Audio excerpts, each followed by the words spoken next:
Good day to Go. all our listeners. For this episode, we have with us a very special guest who will help us understand the importance of road safety and why, despite the many issues facing our world today, like poverty, hunger, natural calamities, why focus and discuss road safety and why now? So, ladies and gentlemen, please help me welcome to the program a very, very dear friend, Miss Maulin Makatangan. Yay! Good morning and welcome to the show, Miss Maulin. Hello, good morning. Thank you very much for having me in your broadcast. And I know that this is a local network, and I do speak a bit of Bicolano, and so I will give them a very short greeting. Marahay na aga sa Indo, mga mga mga kaibanan. Ugma ko na yaon ako digdi sa programa ta. Kadaklan kan iistorya ko ngunyan ay itataramon ko sa English. Kaso, simple lang. So, madaling intindihon, madaling sundan. Kaya, excited akong puunan ng diskurso and sana maugmaman ka mo sa mga sasabihin mo niya. Thank you. Yes, yun nga, nabanggit na po ni Ms. Maulin no, na yung diskurso na tatalakayon tangon niya na aldaw, very important siya. Hindi lang dahil kailangan natin siyang i-discuss or hindi lang dahil kailangan natin siyang talakayin. Pero marami kasing implikasyon ang usapang ito. Tama po ba ako, Ms. Maulin? O naman. Yes. Okay. So, syempre, bago ang lahat, before anything else, no, can you please tell us a little something about yourself? People ang pinaka-affected when it comes to road crashes. Kung baga, 1,000 young people die every day on the world's roads, and ito ay very preventable. So ang Yours Youth for Road Safety, we are focusing on promoting and then enforcing safer roads and more sustainable mobility around the world. So with our partners from the World Health Organization and the United Nations, we are engaging with young people and decision makers to come together in order to work to make roads safer. So I think yun. Right. So, nakakatuwa, no? Kasi syempre, Bicolana, very young, one of our own. So, talagang, kung titignan po natin, no, sa ating mga listeners, very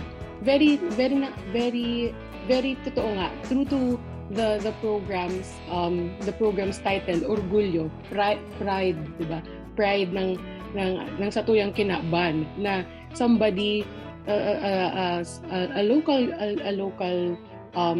youngster, diba, making a name for herself in the international scene, in the international community. So, can you tell us, Mau, how did your work with this organization begin?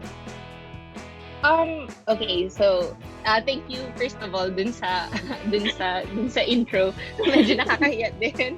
And I'm really happy na I'm making Bicol proud. I mean, marami ng mga Bicolanas who walked before me.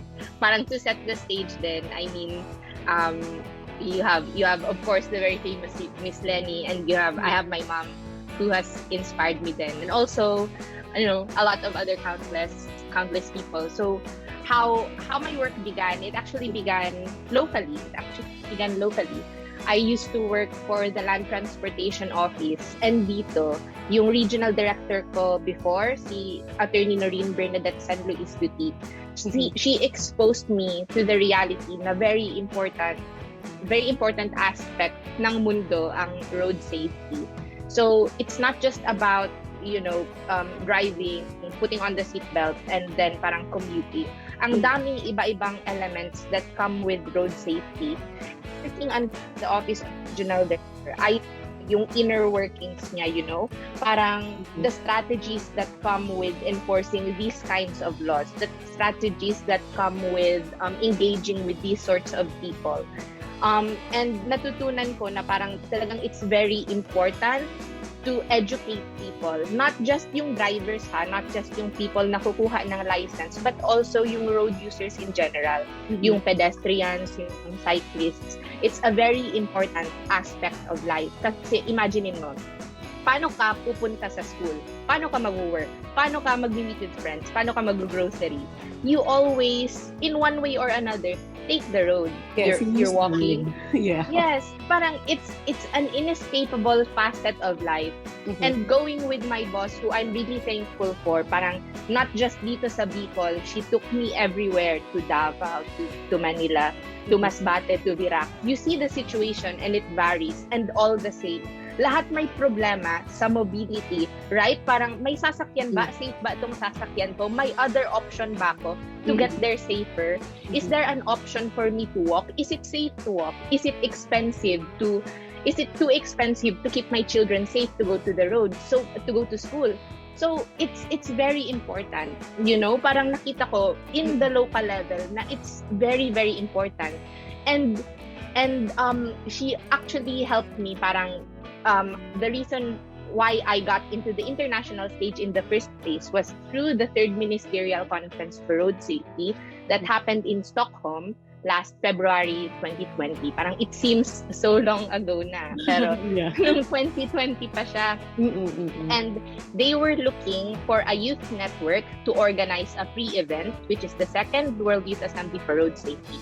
So, thankfully, with the help of Attorney Duty and yung training din na nakuha ko, at that point, I was beginning my master's journey sa UP. I think I was first year. So, parang, in a way, may preparation na din. And then I started from there, in the international stage. So, me and my, yung youth leaders na kasama ko from Brazil, from Africa, from the US, from India, from everywhere, kami yung nag-organize ng World Youth Assembly for Road Safety. And dun nakita ko din na parang sobrang different ng situations nila, in terms of road safety. It's different, but it's the same.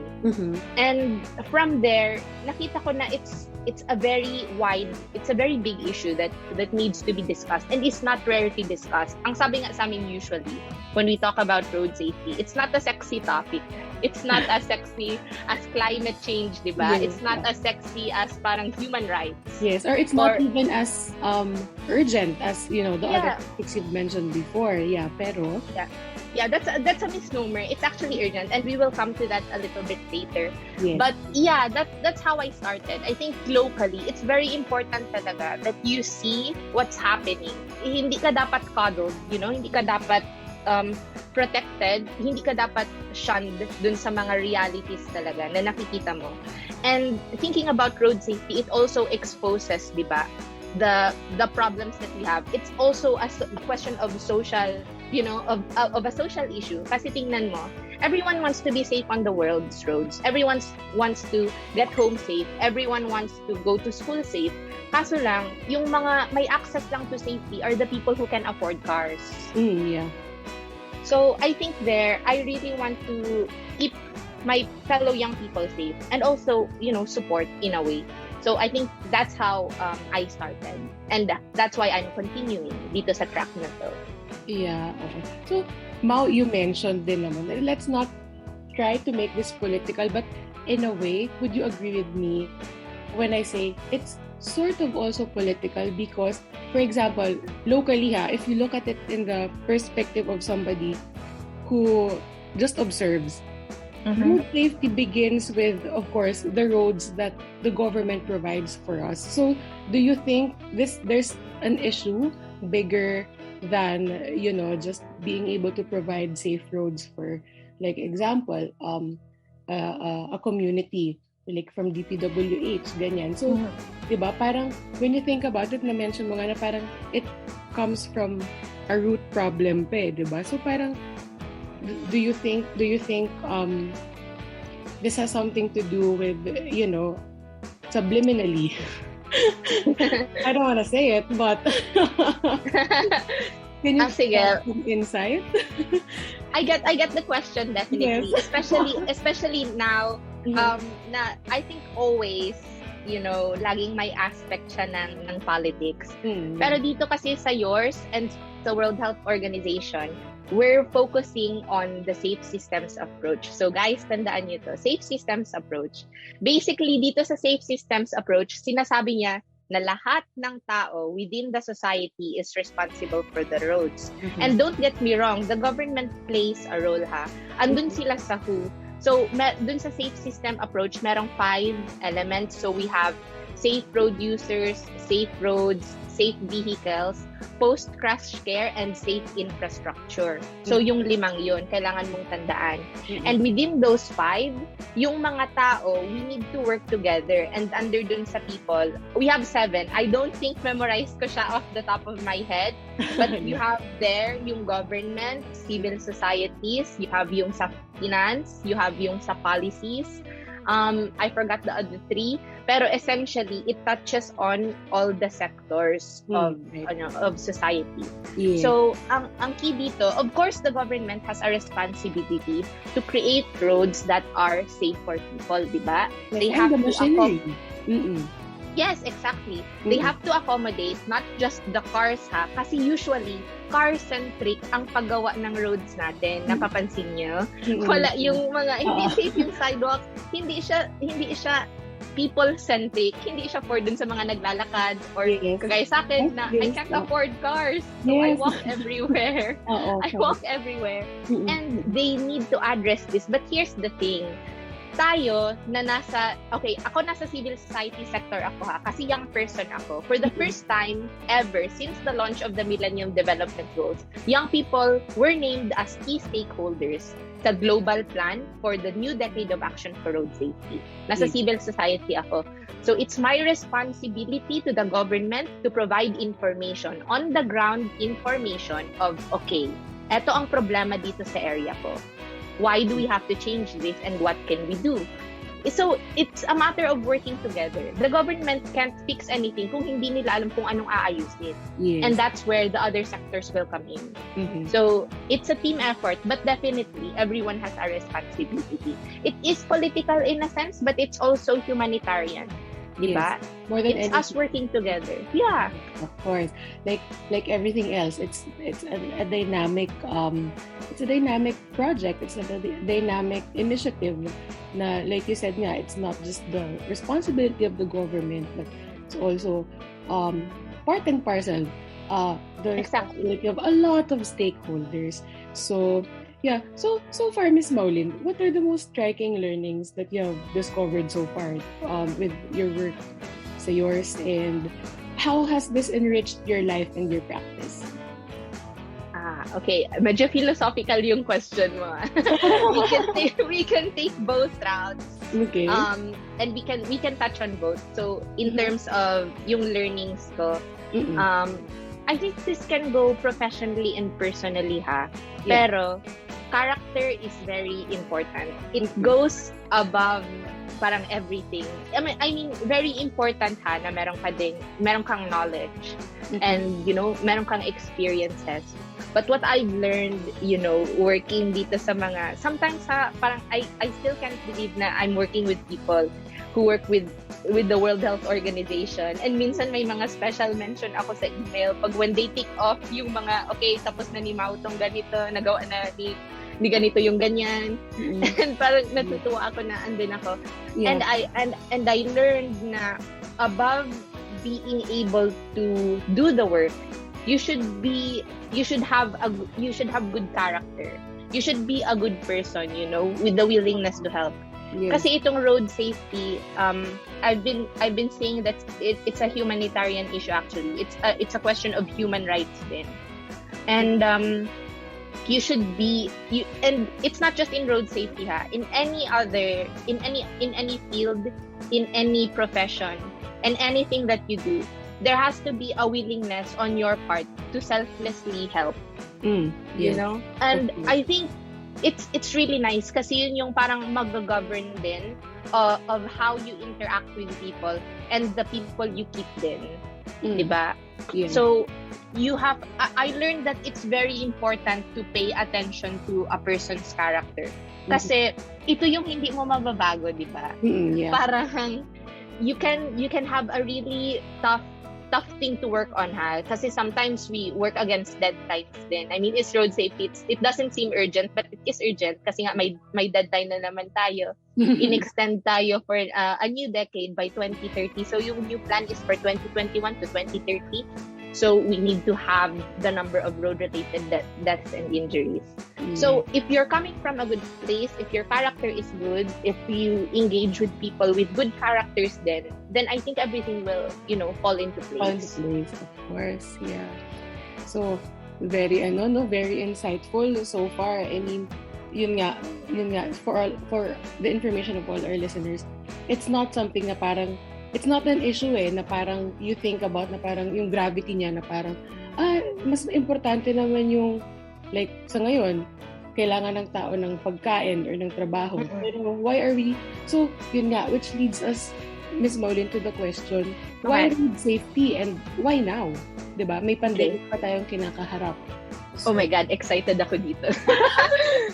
Kasi it's very important talaga na you see how interconnected road safety is with the rest of the sustainable development goals.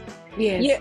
Everyone is thinking na parang, sige, road safety. So, ba't siya masyadong malaking issue? Parang, ba't natin siya pinapansin with all the things going on?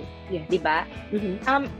So okay, dito na muna tayo dito sa amin, sa your seats for road safety. Kinoconnect namin ang road safety with six sustainable development goals, di ba? So it's connected to education, it's connected to health, it's connected to sustainable cities, it's connected to gender equality, reduced inequalities, and climate. So 6.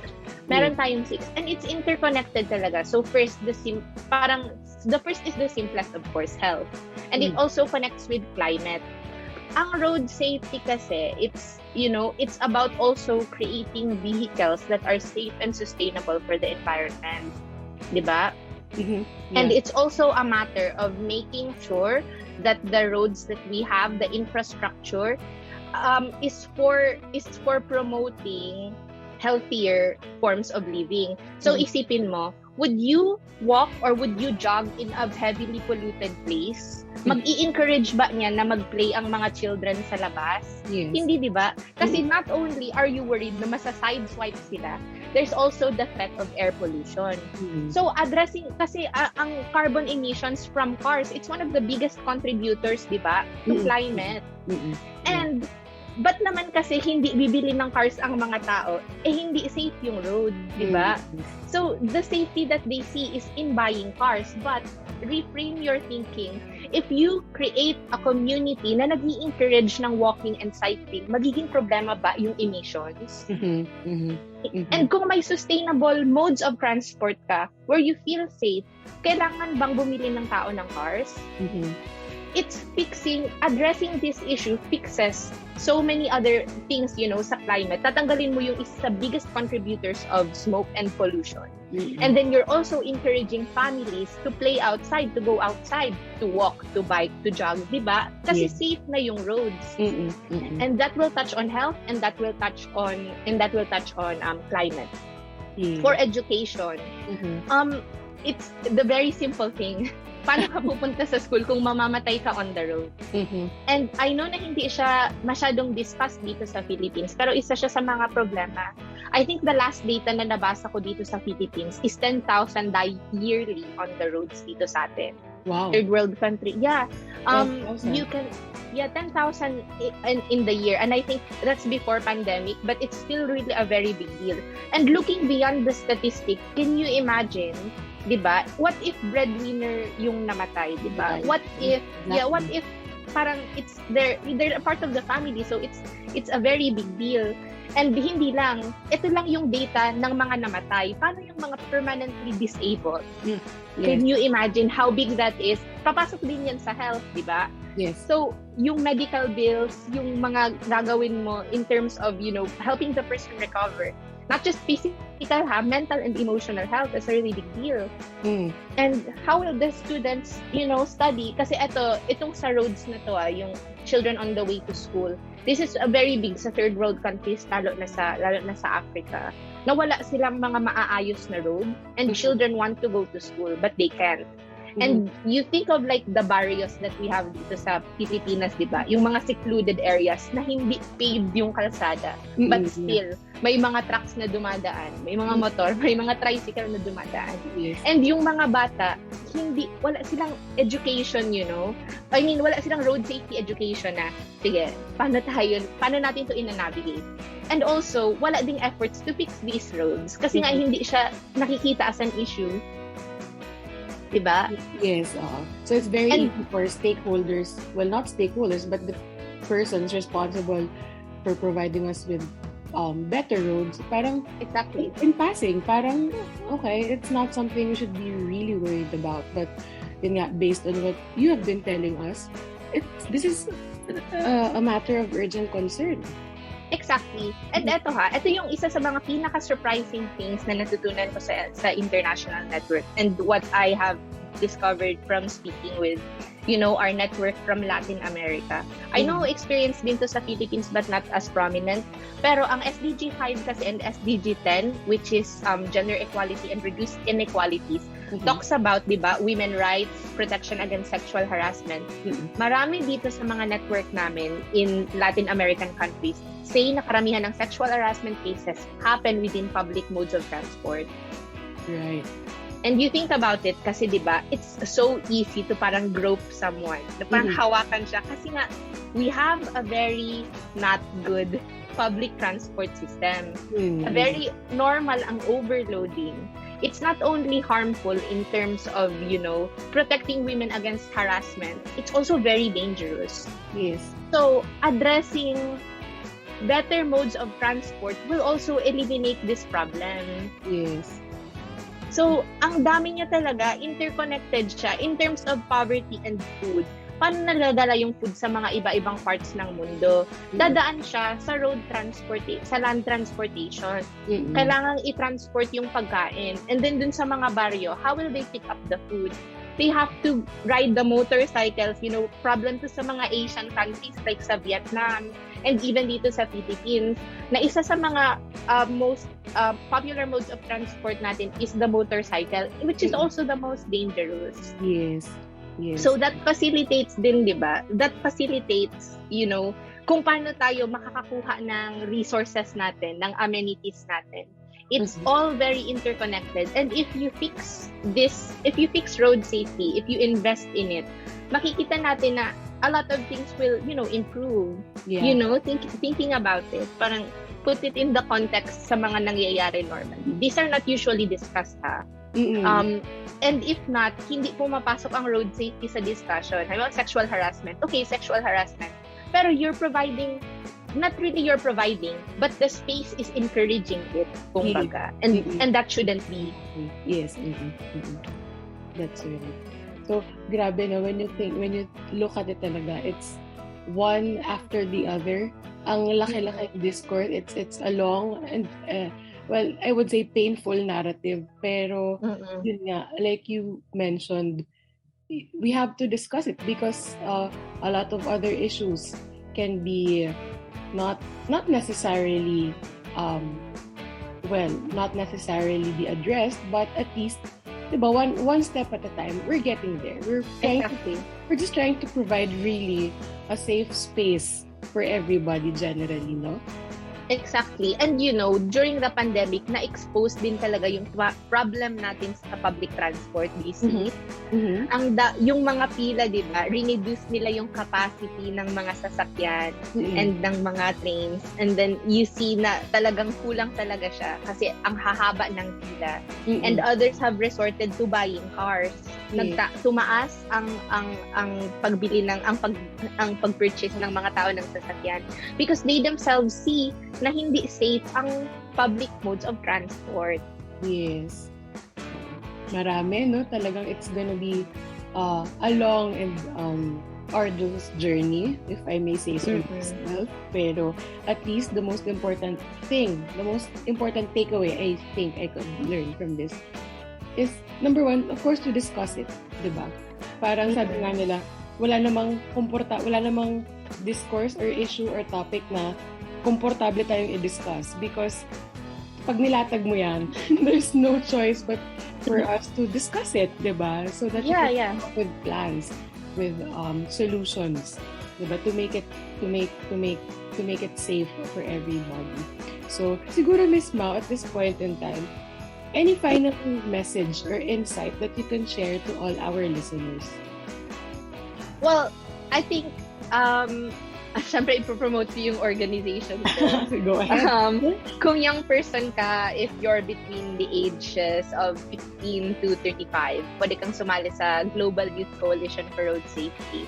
So it's free, and then we offer a lot of resources, a lot of opportunities, and you can go to www.claimingourspace.org, and andun na lahat ng kailangan. Andun yung sign-up sheet, andun yung mga news namin para makita nyo kung anong ginagawa namin internationally, news updates, resources, kung ano-ano, andun lang yun. Visit kayo ng website. And I think yung pinaka-message is parang understand that you have the power to change things. Yes. It begins with educating yourself, being aware, being informed. Kung nakinig kayo dito sa discussion namin, it's already a very, very good start. Yeah. Kasi nga, sabi nga natin, it's not a sexy topic. Yeah. Pero but it's a very important one. And ano pa ba? And you have the power to make the change. Ang lagi nang sinasabi sa akin ng boss ko, shout out kay Mr. Florley, shout sa Netherlands. sabi niya, if you want to go fast, go alone. But if you want to go far, go together. Wow. Yeah. Nun. Oo naman. Diba? Yun ang, yeah. I think that's the key, di ba? Parang wag mong solohin, di ba? This is not individual work. It's always collective work, di ba? For the greater good. As cliche as it may sound. Yeah. Yeah. Clichés are there for a reason, di ba? They're a classic, kaya nga naging cliché sila. Oo nga, I agree. So, siguro yun din, parang what can our listeners do, Ms. Maulin, para ma-achieve natin ito slowly but surely, itong discussion about road safety. Okay, so magiging political tayo dito and I hope na magiging okay siya, pero I think we are at a point na it's very wrong to be silent and it's very wrong to stand on the fence. And I would say to you, our listeners, to vote wisely. Vote for someone na may plano. And if you're too young to vote, tell your parents to vote for someone wisely. And might I just say, listening to the plans of the political candidates of the Philippines, si Ma'am Lenny lang ang may plano for safe and sustainable modes of transport. She has mentioned that she will allot a budget to study how to make roads, more sustainable. And with that, madaming susunod. I'm not telling you to vote for her, but take it as you will. I'm just saying na siya yung may nakita kong plan for this particular topic, for this particular issue, diba? So, yun. Okay. Yeah. So, anything else, Ms. Maulin? Anything you want to tell us more? Ayun, I think in life, I think if you're really honest with what you want, it will come to you. And I think wala talagang tatalo kung if you're a good person. And if you think that there's something to address, recognizing it is the first step. And from there, it's always, the willingness to help. Kasi I think good things will come to good people. So, be good people. That's all. Be good, do good. Sabi nga nila, after all, character is what you are. Diba? When no one is looking. Yeah, exactly. I guess, diba, it's a good takeaway for all our listeners out there also. Na parang, if you're a good person, exactly, good things will also come out. Diba? Yeah. Yes. So, okay, that's it for our program today. Maraming salamat for joining us. Tune in again next Monday, 10 a.m. para sa isa na namang makabuluhang Usapang Orgulyo.